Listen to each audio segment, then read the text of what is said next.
কেমন আছেন? সবাই ভালো আছেন তো? মন যা চা রান্না সব দর্শক বন্ধু জানে স্বাগত। যা গরম পড়েছে, বাপরে বাপ! মার্চ মাসে কি গরম! যাই হোক, এই গরমে হালকা ফুলকা খাওয়ার জন্যই আমি নিয়ে এসেছি আজকে এই রান্নাটা। তো সেটা হচ্ছে কুমড়ো আলু সজনে ডাঁটা দিয়ে তরকারি, সম্পূর্ণ নিরামিষ।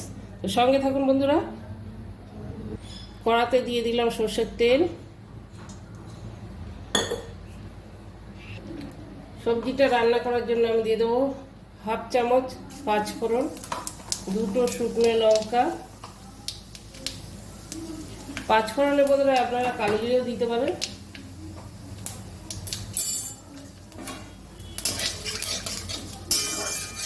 দু সেকেন্ড একটু আমি পাঁচফোড়ন আর লঙ্কাটা ভালো করে মশলাটা ভেজে নেব।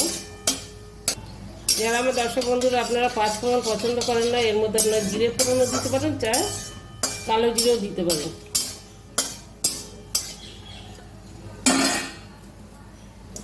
এর মধ্যে আমি এবার আলুগুলো দিয়ে দেবো। আলুগুলো একটু ভালো করে ভেজে নেব।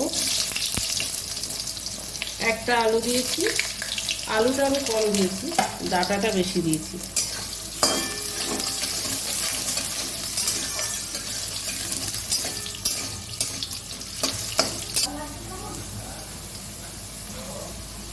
আলুটা ভাজা হয়ে গেছে, এর মধ্যে দিয়ে দেবো কুমড়োটা। আলু কুমড়ো আমি লম্বা লম্বা করে কেটে নিয়েছি। সবজি কাটাটা যার যা পছন্দ মতন, কেউ লম্বা করে কাটে, কেউ গোল, কিন্তু যখনই আপনার এরকম ধরনের নিরামিষ ডাঁটা কাটা দিয়ে হবে তখন একটু লম্বা করে কাটলে দেখতে ভালো লাগে ওটা। কিন্তু যারা যেরকম পছন্দ করে। এবার আমি এর মধ্যে যেটা দেবো সেটা হাফ চামচ আদা বাটা। হাফ চামচ আদা বাটা দিয়ে আদাটা ভালো করে নেড়ে নেব।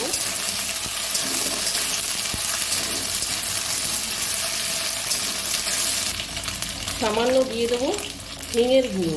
হিঙের গুঁড়োটা না দিলেও আপনারা পারেন, হিঙের গুঁড়োটা স্কিপ করতে পারেন। আমি হিঙের গুঁড়োটা দিচ্ছি যেহেতু কুমড়ো দিচ্ছি, কুমড়োতে হিংটা খুব ভালো লাগে। কারণ হিঙের সজনাটা না দিলেও হয়, সজনাটা একটা আলাদাই টেস্ট আর আলাদাই সুগন্ধ আছে। কিন্তু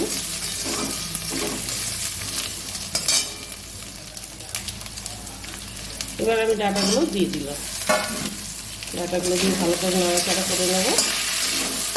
হ্যাঁ, আর একটা কথা বলে দিই, এই ডাঁটাগুলো আমার বাজারের কেনা না। আমাদের পাশেই দুর্গা আমার মেয়ের মতন, ওদের বাড়িতে হয়েছে। এই বছর, মানে এই বছর কেন, প্রত্যেক বছরই আমরা ডাঁটা খুব কিনে কম খাই। ওদের বাড়ি থেকে প্রচুর ডাঁটা আসে। যত আমি দেখবেন আমার ডাঁটা রেসিপি সব ওদের বাড়ি থেকে আসে। ডাঁটা, সজনে ফুল, মানে ফুল থেকে ডাঁটা অবধি খাওয়া হয় আর কি। একটু ভাজা ভাজা করে নেব ডাঁটা দিয়ে আর আলু হিং দিয়ে। আদা আর হিঙের সুন্দর গন্ধ আসছে।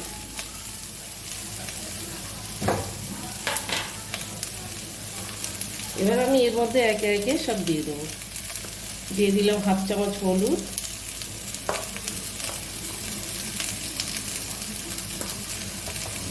হাফ চামচ লঙ্কার গুঁড়ো, আর হচ্ছে হাফ চামচ জিরের গুঁড়ো।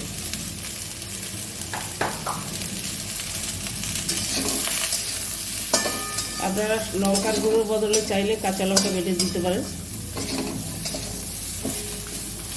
দিয়ে দেবো সামান্য জল, ভালো করে, নাহলে মশলাটা পুড়ে যাবে।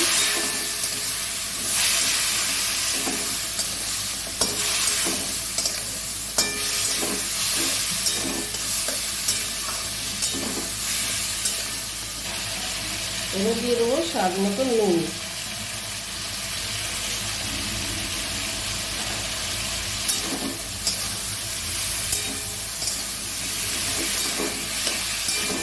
এই গরমে যত সজনাটা খাওয়া যায় ততই ভালো। এই সময়টা সজনাটা খুব উপকারী, পক হয় হয়। এখন তো বলতে নেই, অনেক এই জিনিসগুলো কমে গেছে।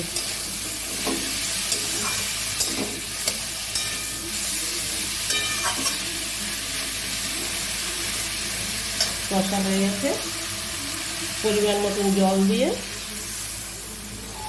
চাপা দিয়ে দেবো। কে এসছে? চাপা দিয়ে দেবো।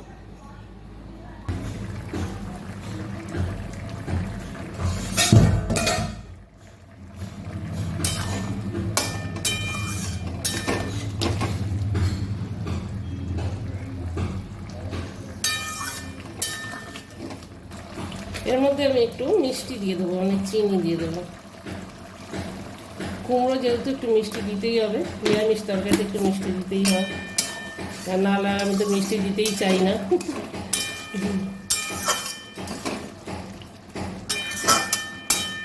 তো হয়ে গেছে আমার কুমড়ো আলু সজনে ডাঁটা তরকারি। চলো বন্ধুরা, সার্ভ করে দেবো। তো সবাই কেমন লাগলো আমার এই রেসিপিটা? যদি ভালো লেগে থাকে বন্ধুরা, তাহলে একটা লাইক শেয়ার অবশ্যই করো আর কমেন্ট করো।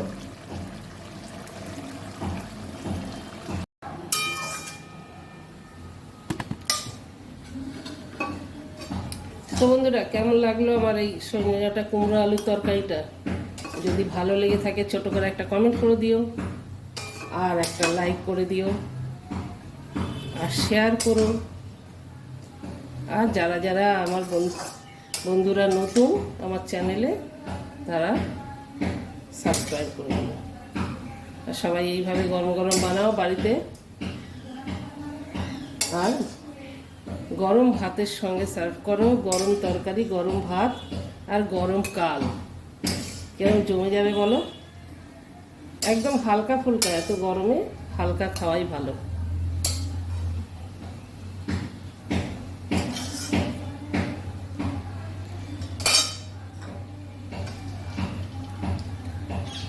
আর সবাই সুস্থ থাকো, ভালো থাকো বন্ধুরা। দেখা হবে নেক্সট ভিডিও।